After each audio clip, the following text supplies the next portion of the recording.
उत्तराखंड के नेता प्रतिपक्ष यशपाल आर्य एवं कांग्रेस पार्टी के आह्वान पर आज उधमसिंह नगर जिले के डीएम कार्यालय का घेराव करने के लिए सैकड़ों की संख्या में कांग्रेस कार्यकर्ता पहुंचे थे। इस दौरान उन्होंने भारतीय जनता पार्टी एवं उत्तराखंड सरकार पर कई गंभीर आरोप लगाए। इस विषय में हमारे साथ खास बातचीत करने के लिए भारतीय जनता पार्टी के प्रदेश मंत्री विकास शर्मा जी मौजूद हैं। इनसे हम बातचीत करेंगे और जानेंगे इनका क्या कहना है कांग्रेस की तरफ से जो ये प्रदर्शन किया गया था और जो कांग्रेस की तरफ से भारतीय जनता पार्टी एवं धामी सरकार पे जो आरोप लगाए गए उसको लेकर क्या कहना चाहते हैं। विकास जी, ये बताइए कि धामी सरकार पे और भारतीय जनता पार्टी पे कांग्रेस की तरफ से कई गंभीर आरोप लगाए गए हैं।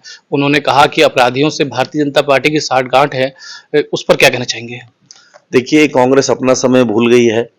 कांग्रेस को पूरे उत्तराखंड ने नकार दिया है, पूरे देश ने नकार दिया है। शायद ये भूल गए हैं कि दूसरी बार यहां भारतीय जनता पार्टी की सरकार बनी है और यही नेता प्रतिपक्ष जो भारतीय जनता पार्टी के अंदर अच्छे पद पे थे, लेकिन इनको लगा कि शायद कांग्रेस की सरकार आने वाली है, तो तुरंत इन्होंने अपने दल को पुनः बदला और ये कांग्रेस में पहुंच गए। और आज ये बात करते हैं अपराधों की, आज ये बात कर रहे हैं यहां पर घटनाओं की। तो जो कांग्रेस का कार्यकाल था वो शायद ये भूल गए हैं। मैंने याद कराना चाहता हूं कि कांग्रेस के कार्यकाल के दौरान लगातार जिस प्रकार से लूट हत्या की घटना होती थी, बड़ी बड़ी डकैतियां होती थी, बड़े बड़े यहां पर बलात्कारों की घटना हुई, ये सब वो भूल चुके हैं। यहीं तक नहीं, इनके बड़े बड़े नेताओं को अपने पद से इस्तीफा तक देना पड़ा था, वहां तक इनके नाम आए थे। आज ये हम पे आरोप लगाने की बात कर रहे हैं। भारतीय जनता पार्टी कभी भी किसी महिला के साथ या बहन के साथ किसी प्रकार के अपराध का कभी संरक्षण नहीं देती है, कभी उसका साथ नहीं देती है। हम लोग हमेशा उसका विरोध करते हैं, चाहे जो भी घटना होती है यहाँ, हमेशा हमारी पुलिस अपना कार्रवाई करती है और हम लोग इसका कभी उसके लिए कभी हम लोग किसी प्रकार की कोताही नहीं बरतते हैं। विकास जी, कांग्रेस की तरफ से एक आरोप ये भी लगाया गया कि उत्तराखंड में जो माफिया सक्रिय हैं, चाहे भू माफिया हो, खनन माफिया हो या खड़िया माफिया हो, सभी को सरकार का संरक्षण है। उस पर आप क्या कहना चाहेंगे? देखिए, मैं ये समझ नहीं आता कि किस प्रकार से खनन माफिया, अरे जहां खनन से हमें 100 करोड़ रुपए की आय होती थी, वहां 350 करोड़ रुपए की खनन से हमने आय की है और आज तो कोई चोरी नहीं हो पा रही है। एक ट्रक आप मुझे दिखा दीजिए, आप भी न्यूज से हैं, चैनल से हैं, कहीं एक बिना रॉयल्टी के अगर ट्रक जा रहा है तो आप हमें दिखाइए। तो अवैध खनन तो ये लोग कराते थे। इन नेताओं के संरक्षण में जिस प्रकार से हमारी नदियों को, उनके सीने को चीर के ये लोग खनन करते थे, वे उस क्षेत्र से विधायक हैं, नेता प्रतिपक्ष हैं, क्या हाल रहता था, किस प्रकार से लोग इनसे जुड़ते थे। क्योंकि आज वो खनन का तो खेल ही मुख्यमंत्री जी ने खत्म कर दिया है। हमने सीधा सीधा राजस्व को बढ़ाया है। जहां 100 करोड़ रुपए का राजस्व आता था, आज 350 करोड़ का उत्तराखंड को राजस्व प्राप्त हुआ है। एक गाड़ी या एक डंपर का यहां बिना रॉयल्टी के नहीं चला सकते हैं। चारों चौकियां घिरी हुई हैं, हर तरफ से बॉर्डर घिरे हुए हैं।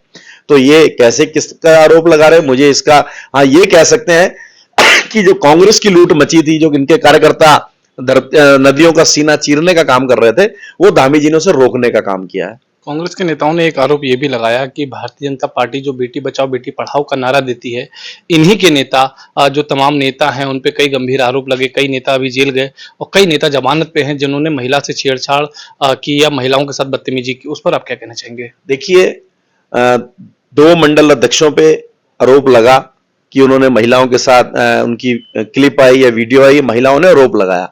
एक चंपावत का हमारा मंडल अध्यक्ष था और अभी एक हमारा यहाँ सल्ट के यहाँ क्षेत्र से हमारा एक मंडल अध्यक्ष था। दोनों के दोनों अध्यक्षों को पार्टी ने उनके पद से मुक्त किया। पुलिस ने मुकदमा लिखा, एफआईआर हुई, वो जेल गए, उन्होंने अपनी जमानत कराई। जो भी उन्होंने न्याय प्रक्रिया होगी वो उन्होंने पूर्ण की।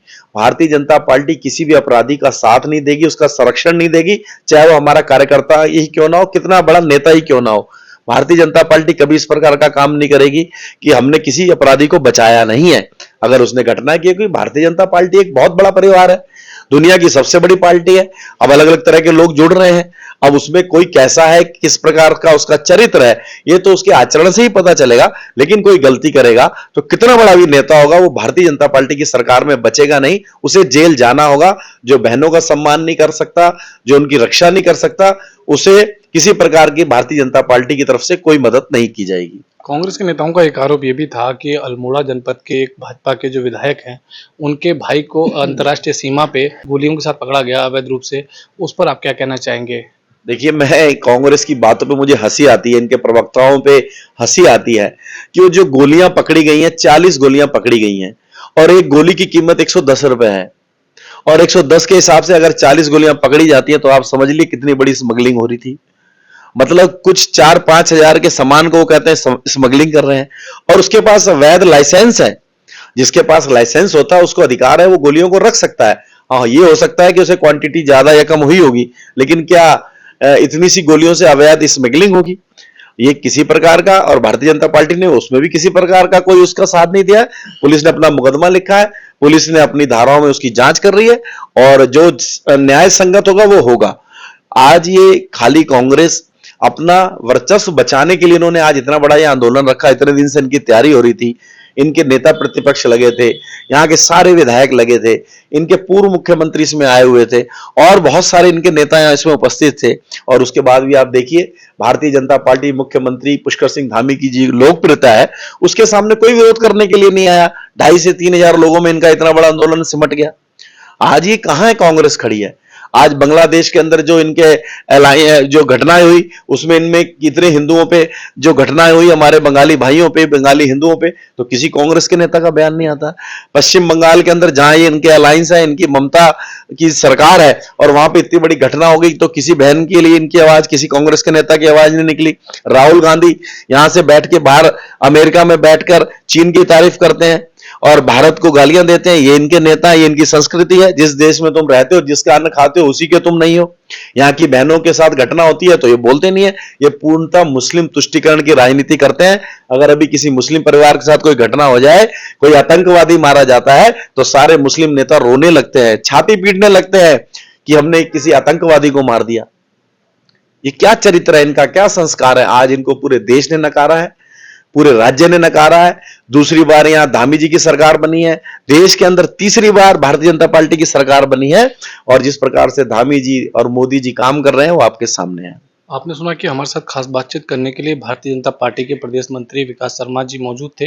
इन्होंने कांग्रेस पर कई गंभीर आरोप लगाते हुए कहा कि जो कांग्रेस की सरकार जब प्रदेश में थी तो खनन माफियाओं के हौसले इतने बुलंद थे कि अवैध रूप से प्रदेश में खनन चलता था, लेकिन धामी सरकार आने के बाद से जिस तरह से जो अवैध रूप से खनन चल रहा था उसको जो रोका गया है, उससे कहीं ना कहीं कांग्रेसियों में बौखलाहट है। इसके साथ ही उन्होंने कांग्रेस पे कई पलटवार किए।